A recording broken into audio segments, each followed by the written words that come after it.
Real estate সেক্টরে সর্ববৃহৎ প্রবাসী বিনিয়োগ প্রবাসী পল্লী গ্রুপের নতুন সংযোজন পশ্চিম ধানমন্ডি উপশহর। বঙ্গোপসাগরের উপকূল থেকে গভীর সমুদ্রে জেগে উঠছে বিশাল বিশাল ভূখণ্ড। উপকূলের অনেক বাসিন্দারই বিশ্বাস, জনসংখ্যার চাপে ভারাক্রান্ত বাংলাদেশ প্রায় সম আয়তনের আরও ভূখণ্ড পেতে যাচ্ছে। অন্যদিকে বিশেষজ্ঞরা বলছেন, বাংলাদেশের সম আয়তনের না হোক, বনায়ন, ব্যাপক গবেষণা আর সঠিক পরিকল্পনার মাধ্যমে বিস্তীর্ণ আবাস করে তোলা সম্ভব এসব ভূখণ্ডে। আশিকুর রহমান চৌধুরীর রিপোর্ট, সাথে ছিলেন পটুয়াখালী প্রতিনিধি কাজল বরণ দাস, ক্যামেরায় অজিতা এইচ তাপস। এক অদ্ভুত সমুদ্র যাত্রা। কুয়াকাটা থেকে প্রায় 7 ঘন্টা নৌকা চালিয়ে গভীর সমুদ্রে যাওয়ার পর দেখা গেল সেখানে সাগর জুড়ে কোমর থেকে হাঁটু পানি। এক পর্যায়ে দেখা গেল পানির নিচে মাটিতে আটকে পড়া নৌকা রক্ষা করতে সমুদ্রে দিব্যি এপাশ ওপাশ হেঁটে বেড়াচ্ছেন আলম মাঝি, যেখানে মাত্র কয়েক বছর আগেও ছিল অথই সাগর।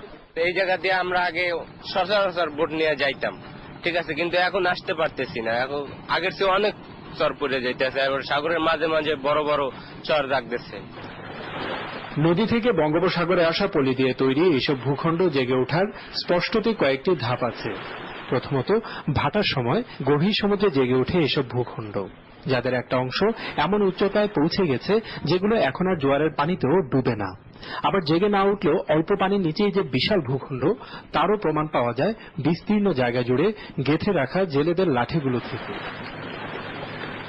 যে ভূখণ্ড স্থায়ীভাবে জেগে উঠেছে সেখানে প্রাথমিকভাবে দেখা যায় কাঁকড়ার বসবাস। তারপর ধীরে ধীরে জন্মাতে থাকে আগাছা, গাছপালা। আর যখন যুক্ত হয় প্রাকৃতিক কিংবা কৃত্রিম বনায়ন, তখনই সেই ভূখণ্ড শক্ত স্থায়ী রূপ লাভ করে, যেমনটা হয়েছে চর তুফানিয়া, সোনার চরের মতো বেশ কিছু দ্বীপের ক্ষেত্রে।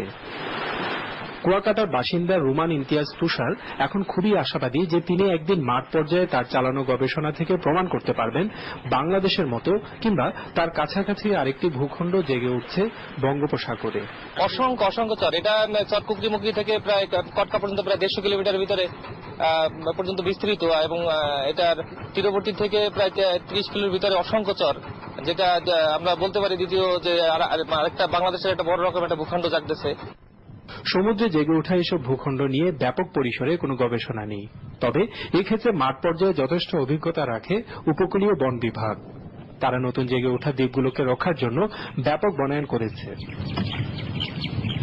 বন কর্মকর্তারা বলছেন, মূলত বৃহত্তর নোয়াখালী, পটুয়াখালী, ভোলা এবং বরগুনা জেলায় নতুন এসব ভূখণ্ড জেগে উঠেছে, যার মধ্যে এক পটুয়াখালীতেই আছে 100-এরও বেশি সমুদ্র চর।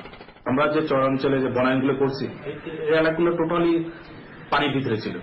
তো পানির ভিতর থেকে আমরা যখন 1.5 লক্ষ হেক্টর জায়গা উদ্ধার করতে পারছি, আমরা তো আশা রাখতেই পারি আর একটা বাংলাদেশের সৃষ্টি হতে পারে। এক্ষেত্রে ভূতত্ত্ববিদরা বলছেন, বাংলাদেশের মতো না হোক, কিন্তু বিশাল একটি ভূখণ্ড অবশ্যই উদ্ধার করা যেতে পারে। এইগুলাকে আমরা যদি আরো বড় করতে চাই, গ্রো করতে চাই, তাহলে এখানে যদি আমরা বনায়ন করতে শুরু করি, তাহলে কি হবে, এই পলিগুলা এখান থেকে নতুন করে ক্ষয় হবে না। আমাদের সমুদ্রের যে মহিষাপানে বিপুল পরিমাণ যদি ভূমি আমরা উদ্ধার করতে চাই সমুদ্র থেকে, তাহলে আমাদেরকে এটাকে একটা সঠিক পরিকল্পনার মাধ্যমে এগোতে হবে। সেন্ট মার্টিনের নাম সবারই জানা, কিন্তু সেই সেন্ট মার্টিনের মতো সমুদ্রের বুকে আরো যে কত ভূখণ্ড জেগে উঠছে সেটা কজনেরই বা জানা আছে। এখানকার জেলেরা বলছেন যে তারা নৌকা দিয়ে যত গভীর সমুদ্রে যান না কেন, তারা এরকম বিশাল বিশাল ভূখণ্ড জেগে উঠতে দেখেছেন, যেটি কিনা কয়েক বছর আগেও দেখা যেত না।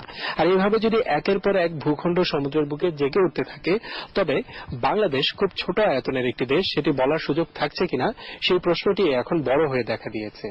আশিকুর রহমান চৌধুরী, এনটিভি নিউজ, কুয়াকাটা সংলগ্ন সদ্য জেগে ওঠা নাম না জানা একটি দ্বীপ পটুয়াখালী। সংসদ ভবন হতে 3 কিলোমিটার দূরত্বে 300 ফিট ওয়েস্টার্ন বাইপাসের পাশে ধানমন্ডি সংলগ্নে গড়ে উঠেছে পশ্চিম ধানমন্ডি উপশহর। অভিজাত এই প্রকল্পের ভিতরে রয়েছে 100 ফিট চওড়া রাস্তা, ডেসিমাল প্রতি সর্বনিম্ন মূল্য 7.5 লক্ষ টাকা। এককালীন মূল্য পরিশোধে এখনই হস্তান্তরযোগ্য। আজই বুকিং দিন 0207-791-1110। পশ্চিম ধানমন্ডি উপশহর একটি প্রবাসী পল্লী গ্রুপ প্রকল্প।